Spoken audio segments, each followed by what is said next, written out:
Nesse vídeo eu vou falar para vocês sobre a história da cirurgia do ligamento cruzado anterior, como ela começou e como ela evoluiu ao longo dos últimos 100 anos, um pouco mais até que isso. Então eu vou compartilhar minha tela, está em formato de aula esse vídeo. Então vamos lá. O ligamento cruzado anterior, eu faço cirurgia desse ligamento há 12 anos, e além de ter operado bastante cruzado, ele é a minha principal linha de pesquisa dentro da minha vida acadêmica.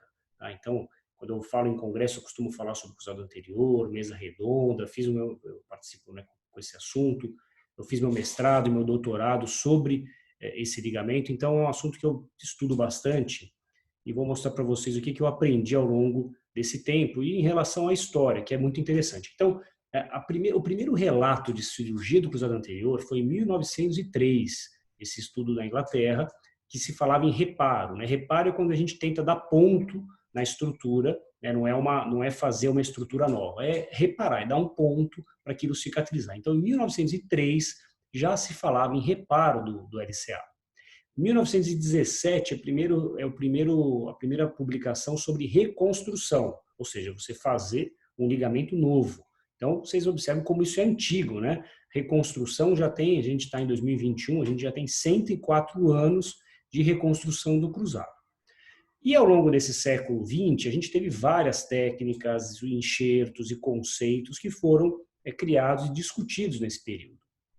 Só que até os anos 60, isso era uma coisa muito pouco realizada, né? Então, esses relatos do começo do século, mas isso não era muito feito, não.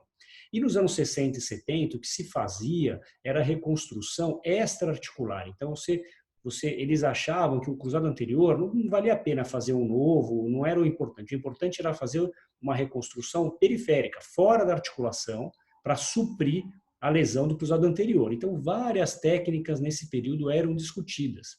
E aí, nesse período, começou a surgir a discussão se valia a pena fazer a reconstrução dentro da articulação. Então, esses autores aqui à direita, eles defendiam a reconstrução dentro da articulação. Então, a gente teve um período de migração da extra-articular para a intra-articular, que era realizada a cirurgia combinada. Você fazia a intra e fazia a extra-articular, até o momento que pararam de fazer a extra-articular. Então, a gente teve essa discussão no final dos anos 70, e aí, nos anos 80, já o Clancy, um autor muito citado, ele publicou aonde que eram os pontos ideais para fazer os túneis para você fazer a reconstrução intra-articular, a reconstrução dentro do joelho.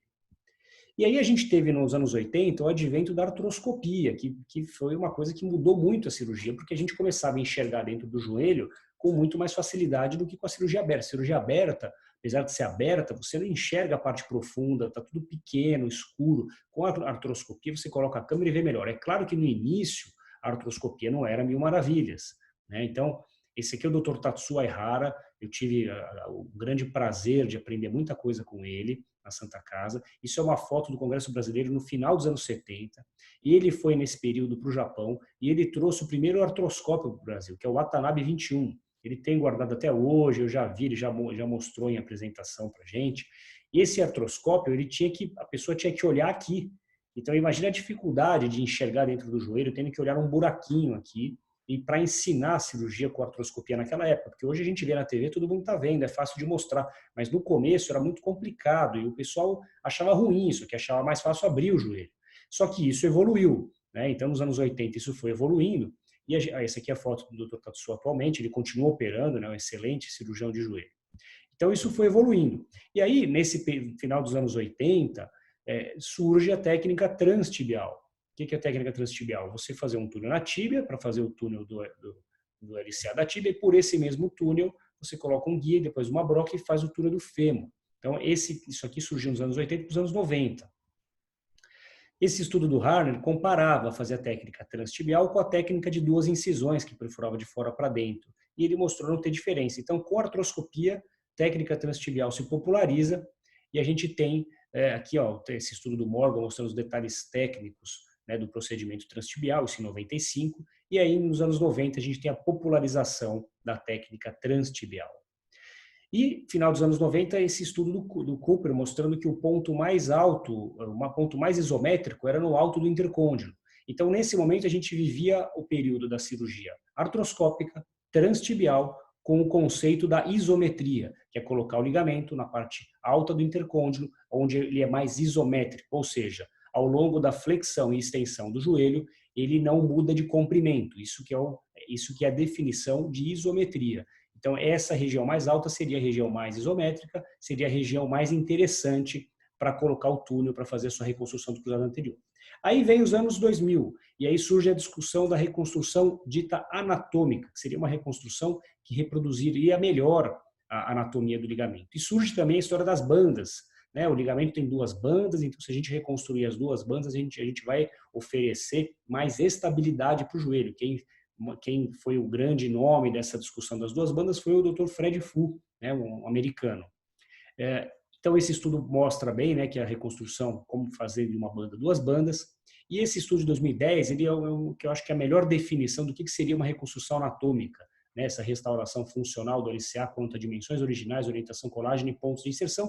E o próprio autor mostra que isso é impossível. Então, a reconstrução anatômica é a tentativa de fazer o ligamento mais anatômico possível. E aí ela sai do conceito da isometria, que era aquele ponto alto do intercôndilo. Porque quando a gente vai naquele ponto alto do intercôndilo, a gente não está fazendo o nosso túnel exatamente onde é a origem do cruzado anterior.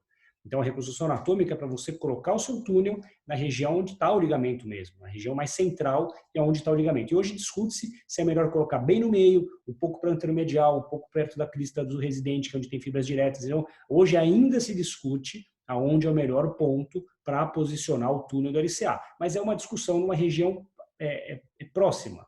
Tá? E além disso, ainda tem gente que ainda faz a reconstrução transtibial, porque faz a reconstrução de uma forma bem horizontalizada e consegue atingir uma região muito boa e tem um resultado muito bom também. Então, fazer transtibial não está errado, né? Ainda tem muita gente que faz e faz com bons resultados. Mas o conceito hoje é tentar reproduzir ao máximo a anatomia do seu ligamento. E além disso, né, da discussão de posicionamento do túnel, de técnica, conceito da isometria, indo para o conceito da reconstrução anatômica, a história das duas bandas, que diminuiu um pouco a realização, porque fazer duas bandas é mais complicado, muda a utilização do enxerto, o método de fixação, fica 4 túneis, então se precisar revisar, você tem um monte de túnel, então não tem, poucos cirurgiões fazem a dupla banda hoje. E hoje tem essa discussão da reconstrução extra-articular, então é o retorno daquilo que era feito nos anos 60 e anos 70. Só que como é que isso é discutido hoje? A reconstrução extra-articular, né, a reconstrução anterolateral, ela seria para agregar estabilidade rotacional para você diminuir a chance de reruptura. Então, você não vai fazer só extra-articular, você faz a reconstrução intra-articular e faz a extra-articular para agregar estabilidade. E quando fazer isso? Isso é discutido hoje. Quando que vale a pena fazer isso? Então, isso ainda e vale realmente a pena? Isso aí realmente diminui a chance de reruptura? Ainda a gente tem poucos estudos, alguns apontam para isso, mas são poucos estudos, poucas comparações prospectivas randomizadas, pouquíssimas, aliás. Então, a gente ainda não tem certeza que isso seja realmente, que vai mudar muito. Talvez mude um pouco, talvez não mude nada. Tudo indica que, para alguns casos, ajude sim. Tá? Mas isso ainda está se desenvolvendo, né, no nosso meio ortopédico. Tá? Então, essa foi a historinha da reconstrução do cruzado, começando no começo do século passado, né, com aquelas descrições esporádicas, a cirurgia ganhando corpo nos anos 60, 70, mas de forma extra-articular, passa para a reconstrução intra-articular nos anos 80, técnica transtibial isométrica com artroscopia se populariza nos anos 90, vem a discussão da reconstrução anatômica no século atual, reconstrução com duas bandas também, uma grande discussão no começo do século atual, cai um pouco a dupla banda, tem ainda cirurgiões que fazem a dupla banda, ok, mas diminui a sua realização, sua popularização, e hoje volta a discussão de combinar uma reconstrução extra-articular. Então, isso é um resumo da história. As técnicas de reconstrução, eu mostro isso em outro vídeo, tá? Falando especificamente de cada técnica, quais são as diferenças e vantagens, mas o histórico eu acho que eu mostrei bem nesse vídeo, tá bom? Espero ter contribuído, ter sido interessante. Um forte abraço.